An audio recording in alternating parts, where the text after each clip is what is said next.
My chair is sideways. I am sorry about that. Hey, how are you? I'm here to do another review. How's it going, guys? I cannot believe it's already Hallows Eve. The month came by so fast. I just kind of sad, but at the same time, I'm really excited for tomorrow. But yeah, so today, because it's All Hallows Eve, I thought it would be appropriate to review All Hallows Eve 2. If you guys have been on my channel for a while now, you probably remember that back the last time I did this Halloween thing, back in 2013, I believe, I reviewed All Hallows Eve. This is the movie I reviewed, and actually, that's like one of my most popular videos, believe it or not, and the director and Art the Clown autographed me this DVD, which is really cool, and I got it for free, so sweet. And to be completely honest with you, I didn't even know there was a sequel to this movie until like a couple weeks ago, and I thought, well, that's what I'm going to be reviewing for Hallows Eve. And the time has come, and I watched it last night, and here are my thoughts on it. If you guys aren't familiar with All Hallows Eve, it's actually another Halloween anthology. Who would have known? It's, yeah, I know I just reviewed Tales of Halloween, but now I'm here reviewing another Halloween anthology. But yeah, this anthology is directed by these people: Landon Ackerman, April Adamson, Ali Adatia,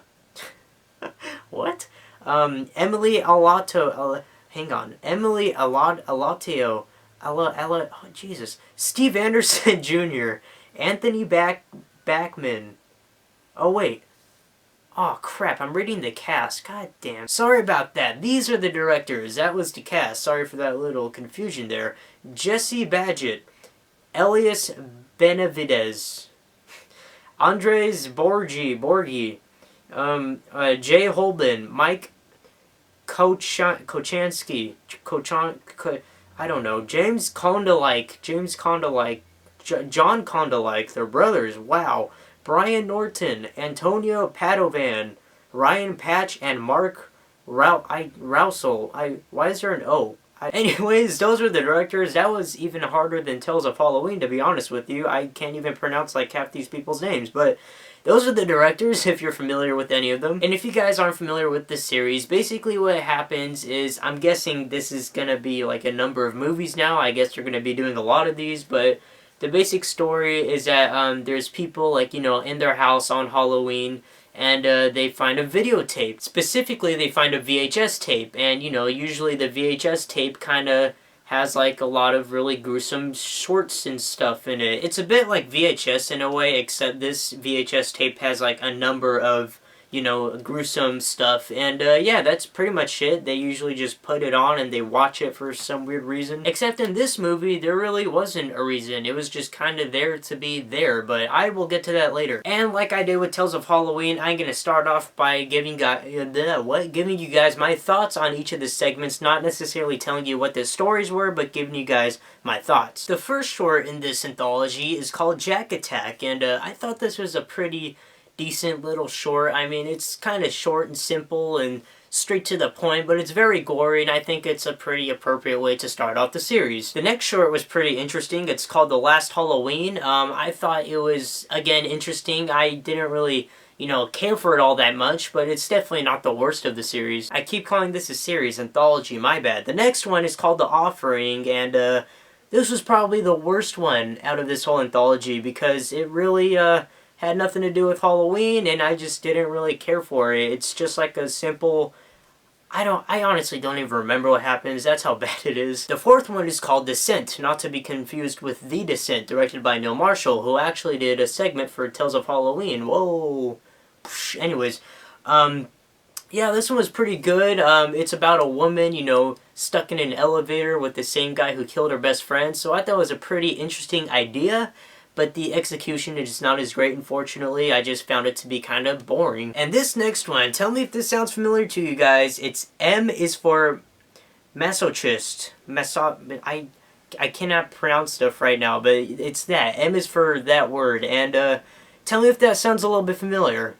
I'm sure if you guys are familiar with the ABCs of Death, that is usually what they call their segments. It's, you know, a letter is for a word, and it's that kind of thing. If you guys didn't know, back then, when they were going to release the ABCs of Death 2, they did a contest where the person with the best short film that started with the letter M, they would use it in their film. And I guess this is one of them, and this one didn't make it to the ABCs of Death 2, so I guess All Hallows Eve just decided, hey, your short's good enough, it can be an horror anthology instead, eh. But yeah, the short itself, it's very short, obviously, but this one's like 3 minutes, like it's not even that big of a thing, and it's just okay. Again, it has nothing to do with Halloween, so it's just whatever. This next one is probably one of the best. It's called A Boy's Life, and this one reminded me a lot like The Babadook, and I kind of liked it, although it was a very slow short, and it was definitely the longest. It ran for like 23 minutes, and yeah, that's like a big difference between the other ones. The 7th one is called Mr. Tricker's Treat. This is another kind of short one that was just simple and straight to the point, and I thought it was good. What I liked about this one is that it actually had something to do with Halloween, which I don't know if you noticed, but a lot of these segments are lacking a Halloween feel. And finally, the last one is called Alexia, and this is probably the best short out of the entire anthology, but again, it has nothing to do with Halloween. Now, before I say anything further, I just kind of want to get this out of the way now that I'm already talking about it, but the reason why I love Trick or Treat and Tales of Halloween and stuff like that is because they feel like Halloween. It actually feels like you're watching Halloween on screen. This is supposedly a Halloween film as well. I mean, the title is All Hallows Eve and it takes place on Halloween, so you would assume that like all of the shorts actually would consist of Halloween, when really only, let's see, 1, 2, and 3 of them have something to do with Halloween, which is kind of a bummer if you ask me, because if you're watching a Halloween film, I expect all the shorts to be Halloween related, which they were not. I mean, don't get me wrong, some of them were pretty decent, but I kind of wanted that Halloween feel, and I just did not get it. And these shorts are like really random too, and I actually did a lot of research, and most of these shorts, I don't know if it's all of them or what, but most of them I looked up, and these were already shorts that were, you know, online, so it's kind of just as if, you know, these people found all these shorts online and were like, hey, we're going to make it into this one big movie, and it's going to be called All Hallows Eve, and it's going to be a Halloween movie, even though most of your shorts don't have anything to do with Halloween. But yeah, it looks like they found, actually it looks like they found most of these shorts online. My point is, there isn't really any creativity here, and I really don't see any, you know, effort into actually making this movie, unlike the first one. The reason why I like the first one is because it reminded me of Halloween. It felt like a Halloween movie. This one did not, and the thing with the first one as well, although there were like only 4 shorts, they all had something to do with Halloween, and they were all made for the film. They weren't just random shorts that these people found online. These were like made for the movie. But these are just random shorts that, you know, like I said, they found online. And I swear to God, I've seen some of these before online before this actual movie came out. So I don't know, that just kind of, you know, that just seems a little bit lazy to me. And again, it just doesn't seem like a lot of these people put into a lot of effort into making this movie. It seems like they just filmed, you know, the main story just for this movie, and then showed, like, you know, all these random shorts just to fill it in, which comes to the next thing I want to talk about, the main story, you know, with the chick finding this random VHS tape, you know, on her porch, and then watching all these shorts. I really wanted to see more of that. There wasn't any of that in this movie. Literally, this whole story, you know, the main story, was only shown in the very beginning and in the very end as soon as all the shorts were done. You know, it's just the whole movie's showing all these shorts, and then it goes right back when they're all over to the main thing that you're supposed to be focused on. Like, it's kind of just there just to be there. And it really doesn't make any sense either. Like, this girl finds a VHS tape on her porch, that's cool, but then it ends with just the guy killing her. And if you guys... Alright, here's the thing. Another reason why I like... Ow, that hurt. Ow. Another reason why I like this first one is that the Art the Clown, he's super cool. He's like the main reason why I like this movie, is because he's actually pretty terrifying looking, and he's a clown. And, you know, I figured he would be like the mascot of this series now. But no, instead they have this this guy wearing like a pumpkin mask that you can see on the poster here. He has like a pumpkin mask, and I think it's pretty cool, but it's definitely not as effective as Art the Clown. And the thing with the first one is that Art the Clown actually kind of had a personality to him. This guy, he doesn't say a word, he's just kind of there to be there. And it just, I see no point in, you know, just him being there. I see no point in this movie, honestly. Some of the shorts were kind of decent, but again, most of them really had nothing to do with Halloween, which is like a big disappointment for me, considering that this is a Halloween movie. I don't know, just the whole experience as an anthology film was just kind of...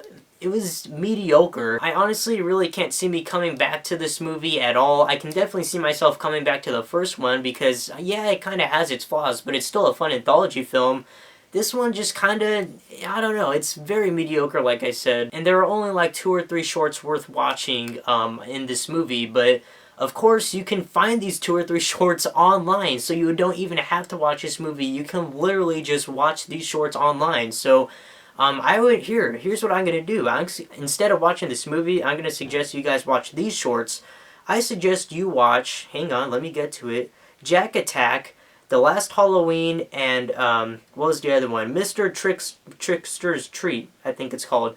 Watch those 3, because those 3 actually have something to do with Halloween. The rest of them don't. Although I actually would recommend you see Alexia as well. That is the very last one, and although it doesn't really have anything to do with Halloween, I thought it was pretty cool personally as just kind of like a little short. But yeah, just check those out. I wouldn't really, I mean, if you want to sit through this movie, you can, you know, I'm not stopping you, but just so you guys know, as a whole experience, it's pretty meh. I mean, it's like a kind of like a one-watch type movie for me. I really can't see myself going back to seeing this movie like the first one I would. But yeah, guys, overall, All Hallows Eve 2 is definitely not as good as the first. It's very cheap, seems very lazy.